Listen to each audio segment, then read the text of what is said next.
and welcome to episode 5 of Amanda Bowden Transitional Coach podcast. I come out fast. So, welcome to today. I've got a special guest, Jennifer Griffiths, Griffiths, who's from ThinkDIF Coaching and Consultancy, who specialises in neurodiversities. Hey. Hello. So, Jen, tell us a bit about how you discovered you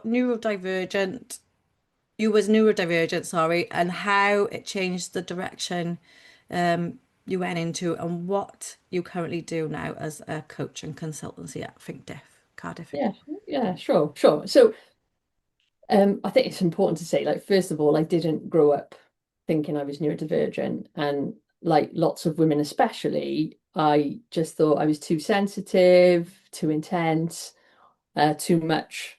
That's an interesting one because in the past I did a lot of work, I've had a lot of kind of therapy and coaching myself, and everyone kind of always says, "Oh, it's it's not necessarily about thinking you're too much. It's about thinking you're not enough."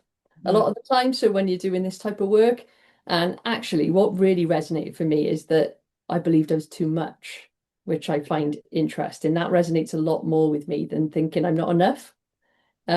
So it was very much around that, and I burnt out lots of times in traditional workplaces, and I just kept feeling like I was missing some kind of unwritten rule book, if you like. Mm. And I knew I was working really, really hard to navigate work, navigate life.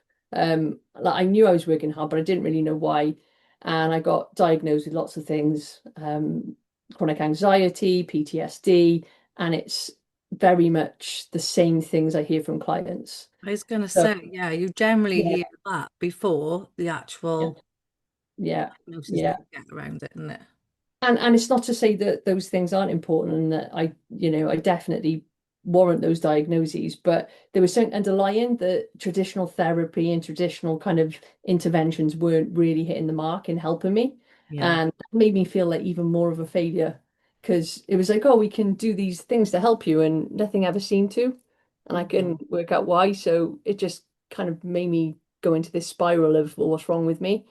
Um, and randomly, I came across it. A few people did say to me in the past, partners and things, oh, do you think maybe you're autistic just from some of the things they'd seen?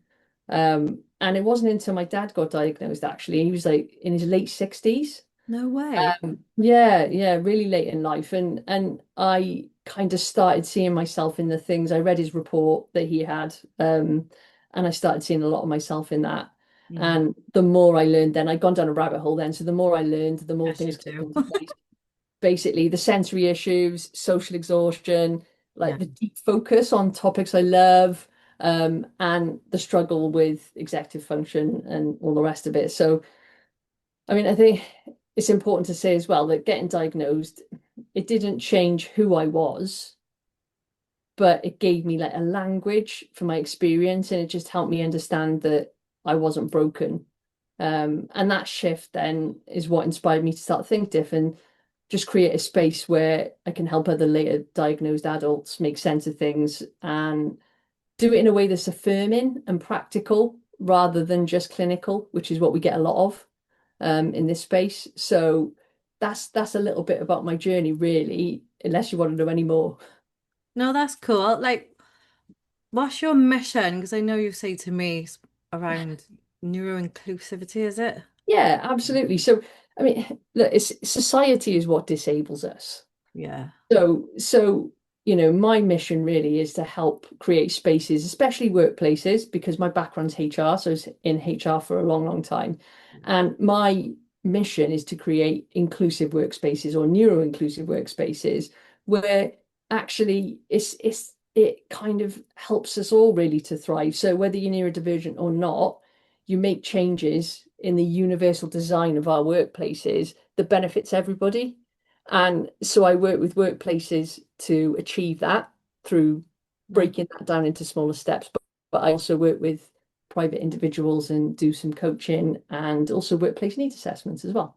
Nice. Yeah, because I've worked with you and you helped me like figure out why I was burning out, which is amazing because now it makes more sense in my coaching work.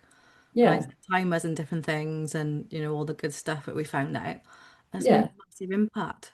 Well, so, and it's, we just don't know why, do we? So having No, someone else that you can talk to who understands, who can help you to figure that out, because it's unique to you. But equally, we all have common experiences when we're neurodivergent.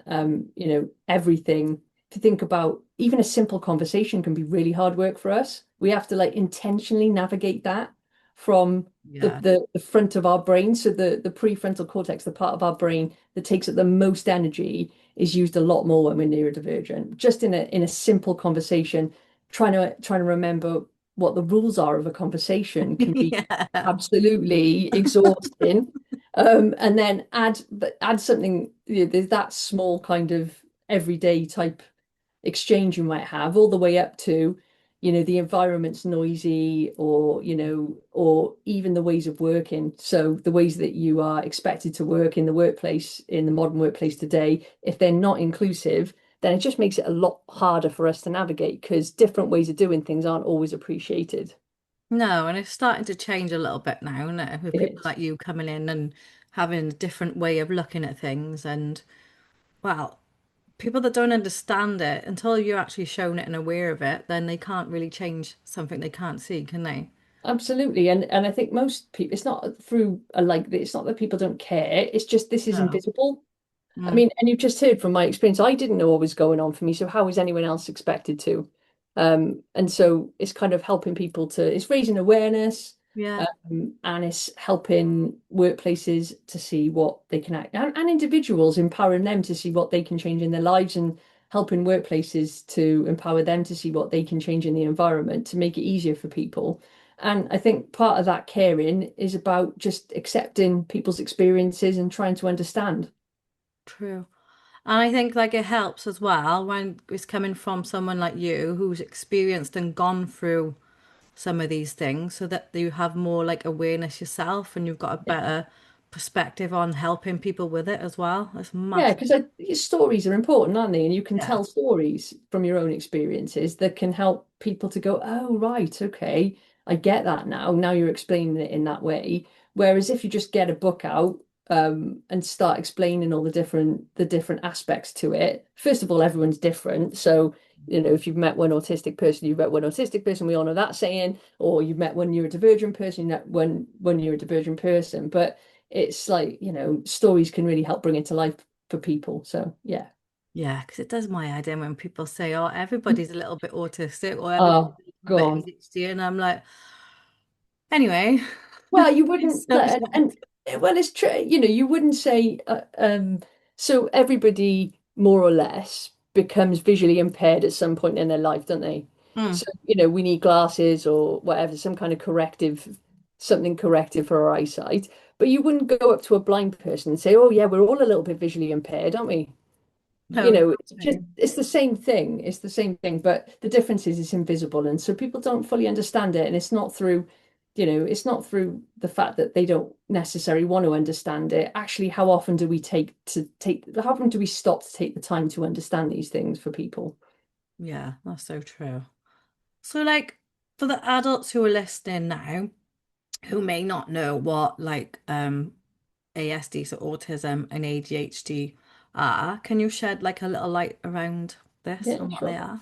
Sure. So ASD1, or autism, like it's a mouthful, isn't it? Autism Yeah. spectrum disorder level 1, also referred to as ASC. So Um, ASC is autism spectrum condition, because a lot of people don't like the word disorder. Uh, no. it's a diagnosis for autistic people who don't need full-time support, but might still struggle with things like social communication Mm. or sensory sensitivities, adapting to change, and is sometimes called high functioning, although that label isn't used anymore, and it's not very helpful, because by saying that someone's high functioning, that's masking real difficulties people might be facing. Mm. So yeah, it's people, there's autism level 1, level 2, and level 3, all based on people's needs. Yeah. And level 1 is basically, that's what I'm diagnosed with. Mm. And I don't need full-time support, but I do still struggle with those things. So Yeah. that's autism level 1. And then you've got ADHD, which is talked about a lot. That's So attention, yeah, another mouthful because we like those. Attention deficit hyperactivity disorder. And that affects how people manage attention, motivation, impulse control. And again, we've got to get away from this stigma about being hyperactive. It's not about necessarily being outwardly hyperactive. And especially in women, ADHD can show up as kind of things that where they're hyperactive underneath the surface. So can often yeah. be confused with anxiety. So you might have brain fog, forgetfulness, can't say it. Emotional overwhelm is a big one. Yeah.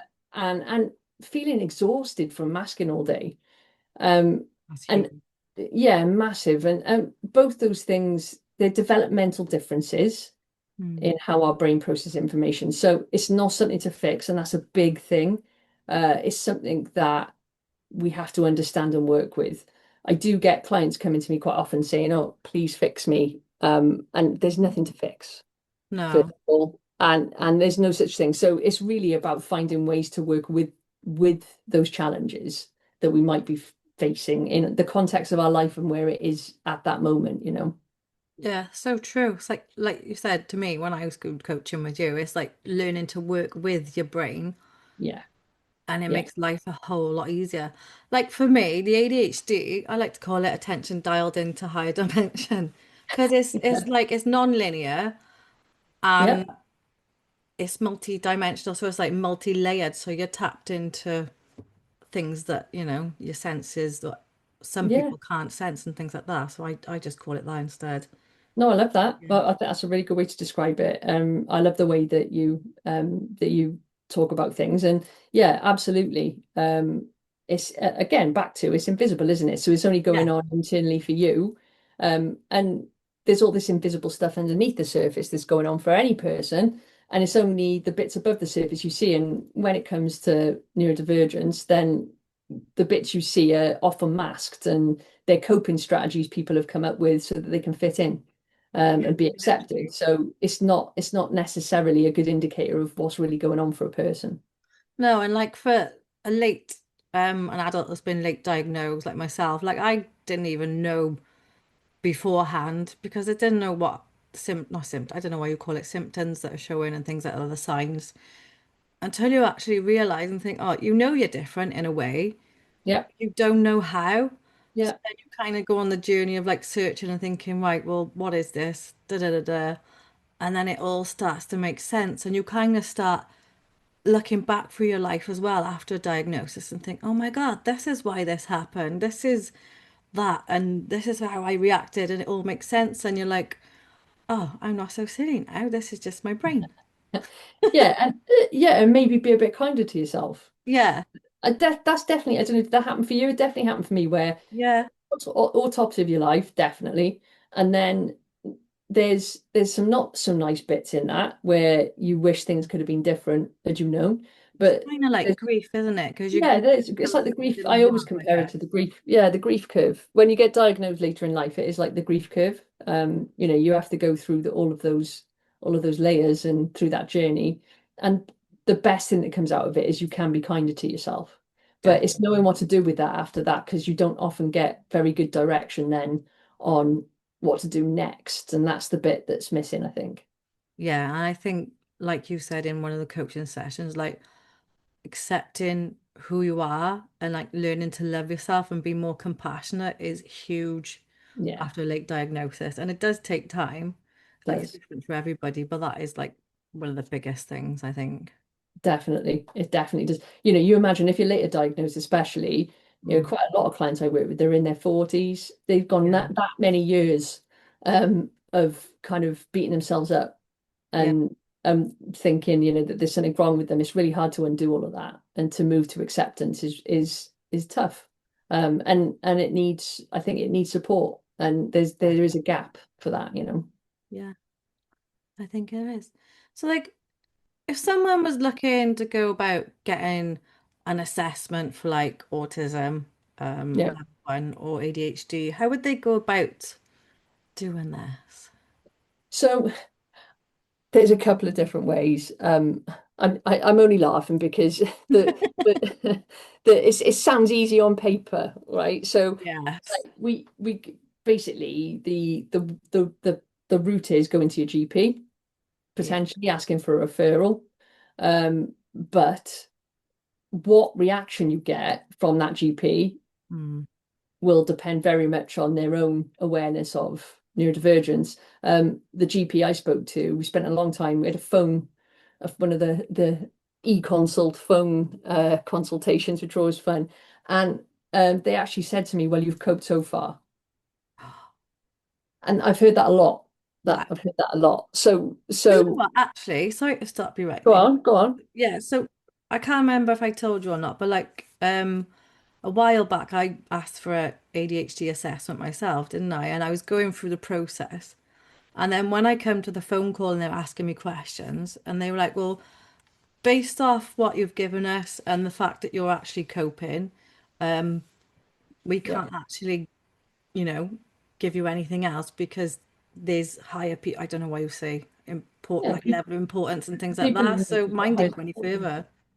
Yeah, and you so because of the high waiting list now, and there are big waiting lists, they are long, then it can be years, then they are definitely triaging things differently. I'm not sure if there's an official line on that. I did read the other day, and I'm not 100% sure, but need to check it out, that anyone over the age of 25 now is not being put forward for assessments. I What? don't know if that's a nationwide kind of NHS thing or whether it's like restricted to different, NHS England or Wales or whatever. But yeah, that in itself is just reflective of, the really long waiting list and I'm going to do this in inverted commas, you can't see me, but burden on the NHS. And so yeah, that's the line at the moment. Um, Obviously there are other options, so you can go private. Um, there's still waiting times for that, mind, because of, people who aren't able to go through the NHS for the reasons we've talked about Yeah. are going private. So there are waiting lists. But yeah, that is another option. It's The finding one problem, at the right price as well, isn't it? well, yeah, I People mean, it charge is. extortionate prices at the moment. Exactly. Yeah, it's a privilege, isn't it, to be able to do that? But the other thing is, certainly in England, you've got right to choose. So you can say to your GP, well, I want to go to this private clinic for an assessment, and you can basically choose one of their preferred kind of private clinics. In Wales, we haven't got that. And it's very difficult once you have been diagnosed privately to Mm. actually then get continued support from your NHS GP. They will sometimes accept the diagnosis, and that's okay. But for ADHD, for example, if you want medication, then they don't have to necessarily accept shared care, which means they take over your medication, and you then have to wait on a waiting list for that as well. Yeah, So I think you've been waiting I've seen for and three heard a years for lot that. of that.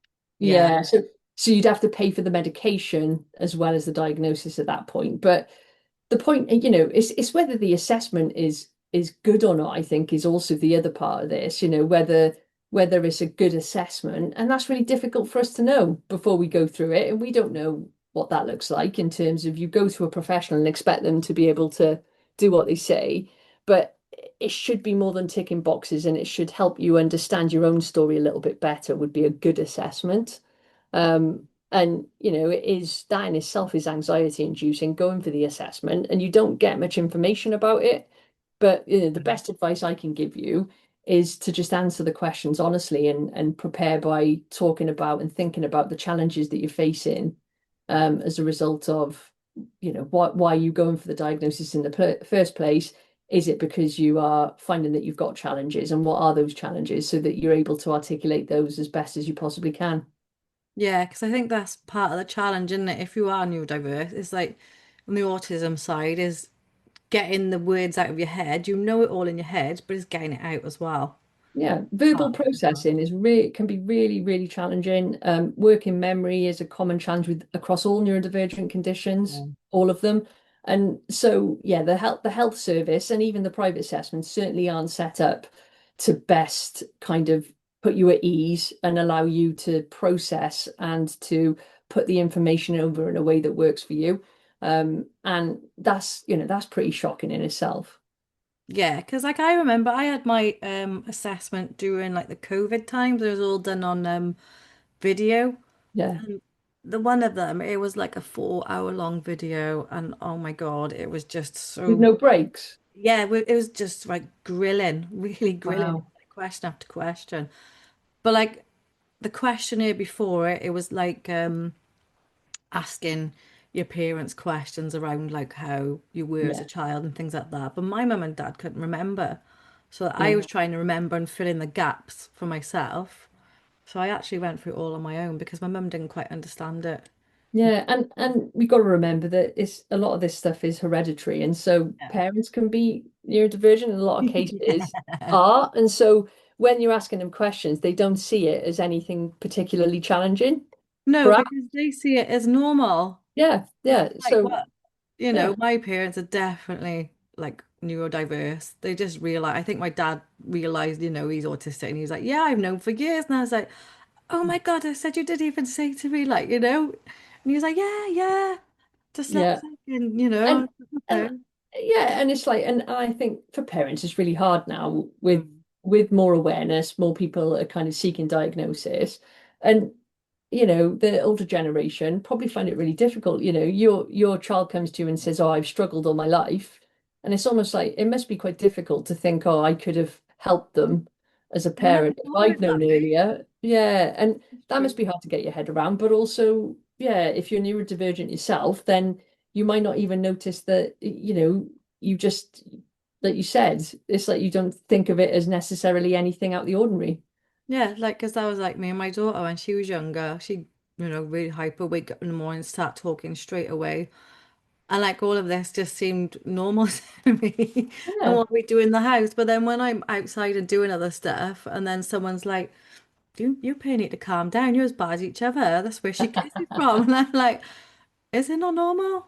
Or whatever you want to call normal? But Well, this is how exactly. What is normal? Yeah, exactly. And back then there was no internet.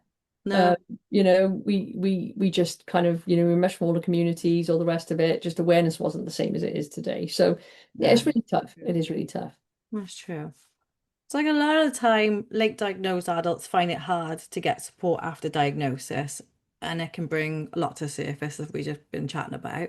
Yeah. So, like, as a neurodiverse coach and consultant, how can you help late diagnosed adults to navigate this in their like personal and work lives? So, what kind of stuff do you do? Yeah, I mean, like what you've described is one of the most common experiences, and the diagnosis can bring relief, as we talked about, but Yeah. also grief, as we talked about, because you start looking back and seeing how misunderstood you've been, even by yourself.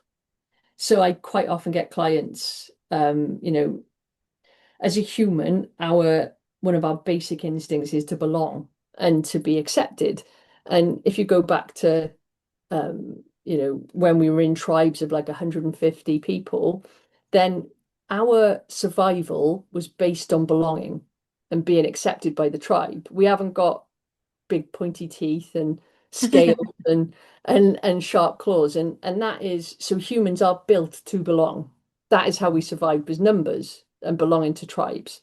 And so one of our inbuilt instincts is to belong. And so when we are afraid that we're not going to, then we mask. Mm. And so a lot of clients describe the fact that they don't even know themselves because they've just worn a mask for so long to fit in that they don't know who they are. No, And like I used to describe it like it was a weird feeling. Like when I was younger, I don't know, my 20s and things like that, I used to go out and think, well, this is not the real me, but I can't explain it to people because this is what they've known me like for my whole life, if that makes sense. It was yeah, weird. yeah. And how do you pivot that or shift it? And Yeah. it's where a diagnosis can give you the information that you need to start to make changes. And that's where coaching comes in. So what I do is I work with people to help rebuild their identity with that new understanding. So we'll look at what's going on beneath that overwhelm and the burnout or the masking, and start creating tools and strategies that work with your brain, and they don't fit the norm. They're how you work. So we're working with your brain, and it's again, this is one of those things that sounds easy to say, but it's not so easy to do because you've, lived for however many years, you've built a life, you might have families, you might have partners, and you've got to be thinking and you've got to kind of go through your own journey and also bring others along on the journey with you as well, Yeah. which could be really interesting. So the support in that. And I help clients, we've got coping strategies that are going to be outdated as well. So I work with clients to work out what coping strategies they've got that are unhelpful and unhealthy, and Yeah. try to rebuild ones that are helpful and healthy through understanding themselves, through the lens of neurodivergence. And, I always say the two foundations that I see and the themes that come up in the coaching work I do, there is kind of energy management. So basically, being able to manage your energy. So neurodivergent individuals, their batteries take longer to recharge and drain faster, because of all of the different inputs and things that they have to navigate. And also emotional regulation as well is a massive one, because that in itself is something that we have to have strategies for in order to manage that experience for ourselves, all the hidden bit underneath the surface Mm. that nobody sees. We're desperate to fix and make better.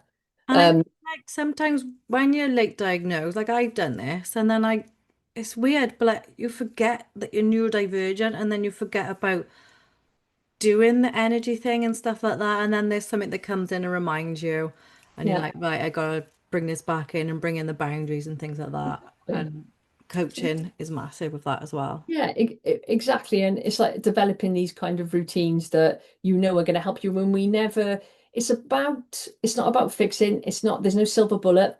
This No. is about working with a person to help them to understand and accept themselves better, to build new strategies, but also to be kind to themselves when they're not. It makes you, or it helps you to become more consistent with what you do in your way. It doesn't necessarily mean, you're going to do it exactly right forever. And I also help clients to reflect on things. If things haven't worked, reflect on them kindly, Yeah. because by knowing that your brain works differently, you can be a bit kinder to yourself. So bringing that in as well, like, you just said you forget sometimes that that your energy levels are important. Well, how can you bring a routine in that reminds you? And if you forget that routine, or you go, you don't quite build it into being a sustainable everyday habit, how can you forgive yourself when you go off track, and just nudge yourself back on track without thinking that you have to like burn everything and none of it worked, and and this is a waste of time. It's kind of, how can you kindly get yourself back on track? That's so true. That is really true. Yeah, Yeah. the amount of times, and it's still, I still get caught out by it, when I'm trying to bring in bring something in this new, and Oh, I'm just like, definitely. oh, this is so frustrating, it's not work. And how easy is it for me to go back to that old, oh, actually, what's wrong with me? Why can't I just do Yeah. these things? Yeah. It's Why really can't you do it easy. like everybody else? Because why are Yes. my energies and blah blah blah. Yeah, And then again. you do just have those moments because you're human, and then you're right, right. Like I said, was it last week? I was updating my journal, and in the back, I've got my boundaries written down. Yeah. And it was like a nice reminder and to help with my routine. So I've gone back to that this week, and it's been really helpful. And then Yeah. there is some of the reminders like that we've gone through with the coaching and different things like that, like around the energy. Is this depleting you, or is it bringing you more energy? So if Yeah. it's depleting you, do you really need to do it? Can you change it? Is Yeah. it important? Yeah. That kind of And thing. and you start to just become more intentional about the things you Yeah. do, don't do, and you give yourself permission, because a lot of the time it's about that, going, okay, actually, I feel a lot of clients I work with are achievers, because RSD is a big thing, rejection sensitivity or sensitive dysphoria. I would say sensitivity, rejection sensitive dysphoria is a big thing, Remember. where it drives people to achieve because they just are so afraid of that external judgment on them and fear of failure, that they, constantly trying to achieve all of the time, and that burns them out. And so it's just kind of trying to find healthier ways to deal with that voice. Yeah, and that's true. And like something that you helped me with, which because I didn't realize I was doing it, wasn't it, around the burnout part, was like when I was doing things that I enjoyed doing, like book writing and projects and stuff, didn't realize that because I was so passionately involved with it and it was something that I loved, like you don't stop and take breaks and things like that. And that was huge, like in a session I did with you to realize that. Yeah. It's generally Yeah. like when you are doing work, you always, well, not always, but it's hard with like, oh, hard work, stuff that you don't like is going to burn you out. When actually, sometimes it can be the stuff that you really Yeah. love because Yeah. you're that engrossed in it and hyper focused that you have to remind yourself, like I got my watch on now and set timers, which has Yeah. been massive. Exactly. And it can be, for some people, timers and things like that work. Yeah, But it's about constantly, I always say to people now, right, you're configuring yourself, you're basically calibrating. yeah, So, will maybe a timer will work one day, but it won't work another day. But just look at that kindly and think about what didn't work. How can I help myself to do this next time? And quite often it might be that we have to deal with the consequence first for our compelling why as to why to change it, because we need to feel a reason to change it. And sometimes that'll be through being reminded that we didn't do it, the pain we feel, and we have to go back and kind of revisit it. But it's about kind of doing that, like I said, kindly with a little bit more of an accepting lens, I guess. yeah. So And I yeah. guess like if you don't reflect on things like that, then like evolution wouldn't happen and you wouldn't figure out what doesn't work and what does work for you then when you're learning as you go through these transitions and things to gain more knowledge and Yeah, better insight and growth, really. And sometimes exactly that. like it's Exactly that. painful, but at the other end, you bring more awareness and yeah, more Yeah. simplicity. And and it's like play with it. Be a Yeah, bit, if you're the type of person who enjoys playing, right, and being a bit creative, play with it and be creative with it. Use your strengths, work with your brain, and go, oh, cool, okay, I've got an opportunity here to actually do something different and to come up with a better way to do this. It was working for me for a while, and it's not now. So I need to just think about there's probably core elements that do work for you that you've put in place. But actually, the timer doesn't work for me anymore. So what else am I going to do? Maybe I'll put the timer downstairs so I have to get up and go ah, into a different room. So the environment change, it'll break the pattern, and okay, breaking the pattern means that you can actually give yourself a little bit more of a headspace, if you like, yes, to make a different decision. And so it's just that it's like going over the timer worked, it's just not working anymore. So what can I do? I know, perhaps you're visual and there's something else you need to do. And you know that that'll work. So it's all okay. It's yeah, just about kind of, you know, finding the things that work for you, adjusting those, playing with it, being creative, using your strengths, and getting the people around you to understand and to support you as well where yeah, possible. yeah. That's massive. Like Yeah. if I don't set my timer now, I say because I work with guides, don't I? I just say if I forget to put my timer on, can you tingle my head, please, to stop? Yeah, but that's it, isn't it? That's brilliant. I love that about you, and I love how you use the guides to help hold you to account. And I said that to you when we were working together. I think that's genius. Yeah, That you've got that as your kind of team. They are your yeah, team as yeah. well. They're part of your team and they can help you. And AI can be part of your team. I don't want to bring it up because it's a big topic, but So, dude, I was but gonna there's say you things like it doesn't reminded me be this a morning. person. Yeah, it can be technology, it can be anything, it's things that can help hold you to account and help, but only if being held to account is useful for you. It doesn't work Yes, for everybody. Some people see it as actually, with a bit of PDA, so demand avoidance, pathological, the demand avoidance aspect of things might actually see that as somebody telling them what to do. Like, I'm not listening to that timer. It's telling me what to do. So you have to decide for yourself, obviously, but find the things that work for you. that's true. I never thought of it that way. Oh, yeah. So, like, what is your goal in regards to like the work you do with neurodivergent individuals, and what's the future of ThinkDIF? Um, That's a big one. so yeah, I think that so when I started ThinkDiff, it was based on my own and others' experiences that had frustrated me. Yeah. And it was based on seeing the gaps for myself that were there in workplaces, in the health service, like I said, so the way that the GP responded, the way that my manager responded at the time, like they were trying to be supportive and they asked me what I needed. And that was actually that put the onus back on me to work hard to come up with what I needed in the workplace when I didn't know. And it just kind of lit a fire, if you like, to just go about creating spaces where people can understand themselves better. Because I needed to understand myself better, Mm. and find ways that I could thrive and do that in my own way, but also to help others to Makes understand that better.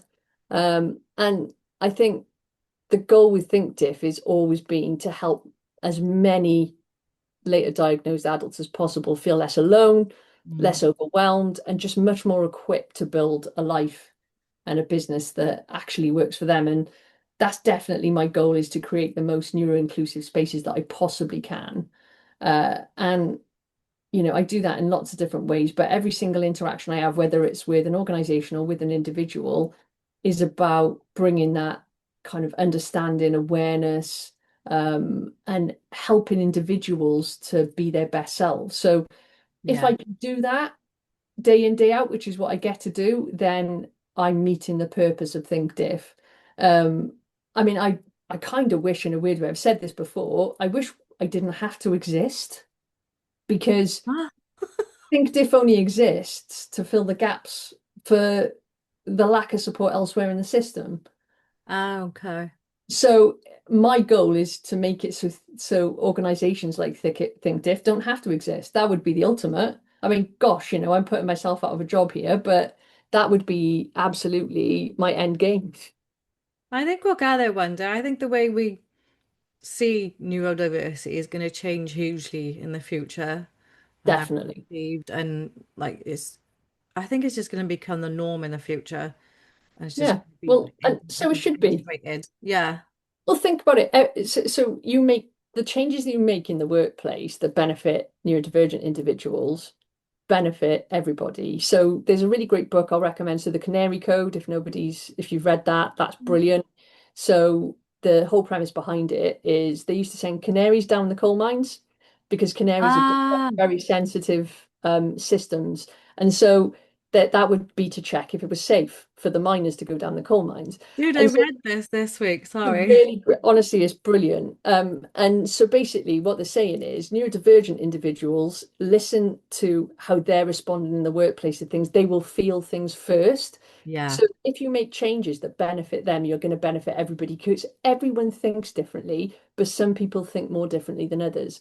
And some of us think so differently that we warrant a medical diagnosis, yeah, where we do need that support in order to be our best in workplaces. And if you can listen to that and adjust your workplaces accordingly, then everyone benefits. And like that is, that's the ultimate. I was going to say, like, and on the other hand as well, the things that like people like ourselves who do self-development around neurodivergent, I find that like a lot of the skills that we train in and level up and learn and whatever you get and things like that are really handful for those who are called neuro, what do you call it? Not neuro inclusive, neurotypical. Because it works both ways. Because if we experience burnout to the extreme Yeah. and we know it inside out, then it's going to work for anybody, not just like neurodivergent people, Yeah, definitely, which is mad. definitely. Because I mean, burnout's the same principle, Yeah. however you apply it. It's just that, burnout's where your capacity to cope, or the demands around you outweigh your capacity to cope. And when you're neurodivergent, you're going to be more sensitive to that, definitely. And your window of tolerance for stress is generally speaking smaller. So that you might have a smaller bucket, if you like, where those demands Yeah. are dripping in, and it'll overflow more quickly. But that insight gained, it's not about weakness, actually, it's about strength, and that can be used to help other people. Yeah, that's true. Because even though like currently like the whole thing of looking at neurodivergency is always not always, but a lot of it is quite negative. But when you look at the strengths as well, because like some companies are searching for neurodivergent people now, aren't they? Like dyslexia, because you can find patterns and things like that that other brains can't see. So people are actually getting seeked out now as well because they're neurodivergent. Yeah. Cool. Yeah, definitely. And like you see this a lot where it's like we've got to be really careful because what we don't want to do is be going, right, okay, superpowers, buy Mm. neurodivergent talent into your organization because of all these superpowers. I don't disagree that maybe they are. First of all, I think, the strengths that people might show are really important. But if organizations don't change their environment and the way they do things, then those people aren't going to necessarily flourish when they're in there. That's And that's the issue, is that it's not just about, hiring a load of autistic people to do something because you think it's going to bring a certain set of skills into your business. Yes, that's a good start, but actually you've got to help them to thrive and be well, and to work to their strengths. And that's something you can do by design, by looking at how inclusive you are as an organization, by looking at how you do things, your working practices, and all of that. And like we said, that benefits everybody then. So your organization is just strengthened, yeah. all round. So yeah, it's definitely something, the strengths that can be brought are absolutely should be shouted about. But we got to remember that it comes with significant challenges as well. And that's where a diagnosis happens, is because of the challenges. And that's why it's important, because you get this information about yourself and it's then what you do with it. And that's where kind of coaching can come in and help you to come up with strategies that suit you better and allow you to not work so hard, work less hard. Yeah, that's easy. Oh, not easy. Oh well, in It's my not head easy. then I I was wish like, it yeah, was that easy. makes life No. easier. No, I I like was it. saying what I was thinking and it just come out. Yeah, happens to me all the time. Oh, dude. Thinking out loud, I love it. Yeah, it just pops out. What do you call it? Bloody, I don't know. Anyway, I think we'll end on that. So, like, where can people find you and connect with you if they want to work with you? Cool. So I'm on LinkedIn, under Jennifer Griffiths, or there's the ThinkDIF page, and ThinkDIF is spelled with one F, so it's ThinkDIF, full stop, one F. I'm also on Instagram as the neurodivergent coach, on there, so it's ThinkDIF neurodivergent coach, and Facebook as well, under ThinkDIF. So you can find me there, or you can, probably go to my website would be a good one, wouldn't it? So it's They're both www.diff1f.co.uk. That'd be a good start. Yes, you can go there as well. fab. Fab. Yay, that's a nice way to end it. Well, thank you for coming on. Anyway, it's been brilliant, really My pleasure. insightful. And I Thank you. hope you guys enjoyed it because there's a lot of awareness and insights in there for you to learn about. Yeah. So Thank you. Thank you very much. that's okay. Bye for now.